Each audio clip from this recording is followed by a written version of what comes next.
Hai, selamat malam, salam sejahtera. Bongkar, jangan tak bongkar, bongkar sampai terlonde, ulas, jangan tak ulas, ulas sampai semua orang tahu. Apa kabar semua?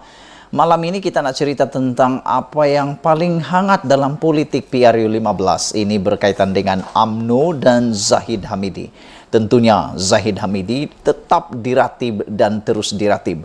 Kawan aku kata, yang menariknya kata kawan aku, dia kata, aku tak tahulah kebenaran dia betul ke tidak, tapi kawan aku kata, satu-satunya presiden parti yang tak buat jelajah ke sana sini untuk berkempen pada PRU 15 ini ialah Zahid Hamidi. Aku pun tak tahulah sejauh mana kebenaran itu. Benarkah Zahid Hamidi satu-satunya presiden yang tak buat kempen untuk membantu Barisan Nasional? Ataukah ada lagi presiden yang lain yang tak membantu ke sana sini untuk kempen?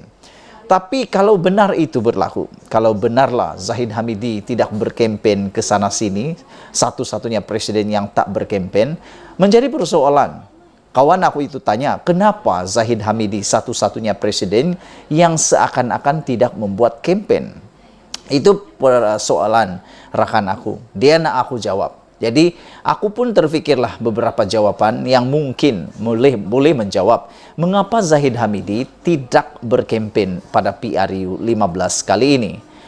Inilah sebelum PRU 15 yang lalu ataupun sebelum dibubarkan parlimen sudah banyak suara-suara mengatakan supaya Zahid Hamidi undur diri, letak jawatan ataupun berehat dulu sebagai Presiden Barisan Nasional, dan patutnya menurut mereka, ramai juga yang sependapat dengan aku, kata mereka, sepatutnya Zahid Hamidi berehat dulu sementara belum selesai kesnya di mahkamah.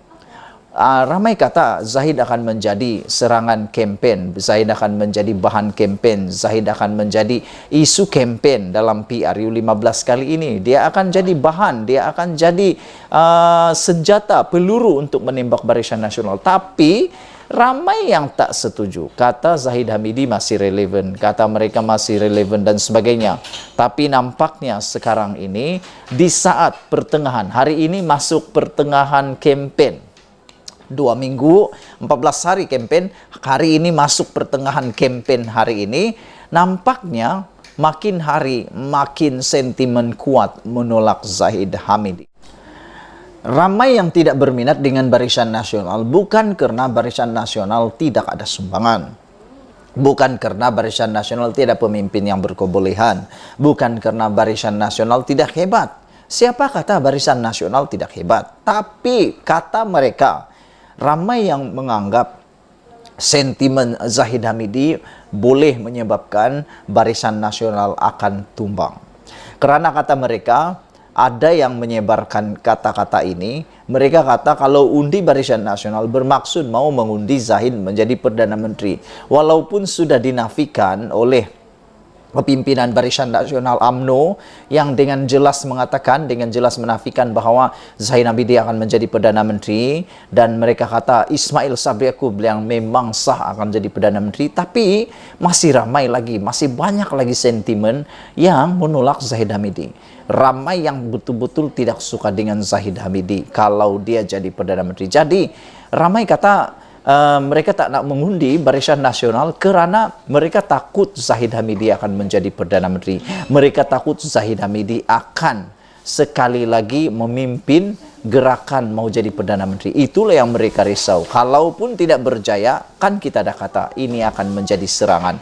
Ini akan menjadi bahan untuk menjatuhkan Barisan Nasional. Sehingga kan semalam Khairi Jamaluddin dengan terang-terangan mengakui bahwa Barisan Nasional sudah sesat. Ataupun bukan Barisan Nasional, UMNO menurut Khairi Jamaluddin, parti yang sudah sesat, kata Khairi. Beliau kata UMNO perlu kembali ke pangkal jalan. Khairi juga secara berani dan terang-terangan, secara terbuka mendedahkan bahwa ada segelintir pemimpin UMNO yang tidak disukai oleh masyarakat. Aku rasa walaupun Khairi tidak menyebut nama-nama tertentu, tapi aku rasa dia sedang merujuk kepada kluster mahkamah.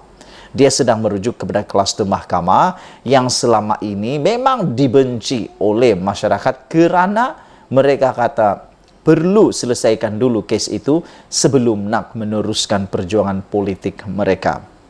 Jadi ada kebenaran. Kawan yang kata itu, mereka kata mereka risau kalau Zahid akan jadi Perdana Menteri. Sebab mereka sudah buktikan, kata mereka sudah buktikan bahwa boleh berlaku. Posto boy dan Menteri Besar Johor yang dijanjikan ialah Hasni. Pada PRN Johor yang lepas sudah jadi ada duluan.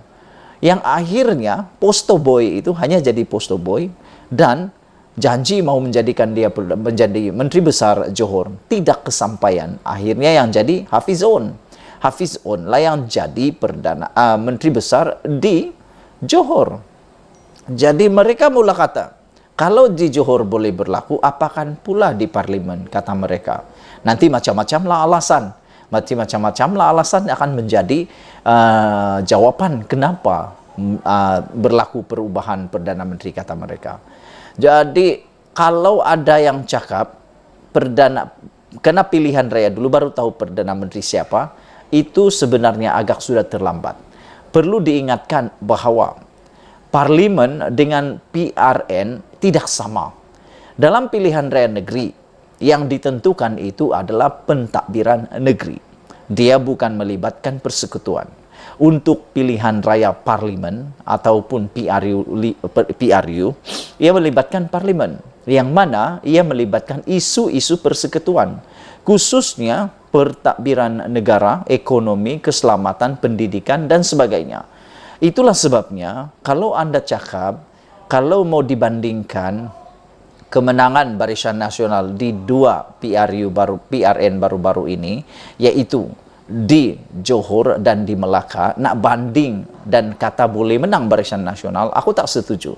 Kerana kemenangan di PRN Melaka dengan kemenangan di PRN Johor tidak sama langsung dengan PRU. Sentimen kenegerian tidak sama dengan sentimen nasional. Di sebahagian nasional, ia menentukan dasar kerajaan, peraturan perlembagaan, dan sebagainya. Dan paling penting lagi, ia melibatkan hak-hak ataupun budget keseluruhan Malaysia. Jadi inilah yang menyebabkan aku rasalah kan memang sukar untuk menentukan siapa yang akan menang pada PRU kali ini. Memang sukar. Seperti yang diakui oleh Rafizi Ramli. Rafizi mengakui bahwa sukar untuk menentukan kemenangan kali ini yang akan menjadi kerajaan. Beliau kata ada harapan parlimen akan tergantung. Rafizi mengakui mungkin akan ada gabungan parti politik jajaran baru selepas PRU dan mungkin akan ada yang menganggap DAP adalah Melayu kerana mahu mendapatkan sokongan daripada DAP. Itu pendedahan Rafizi Ramli.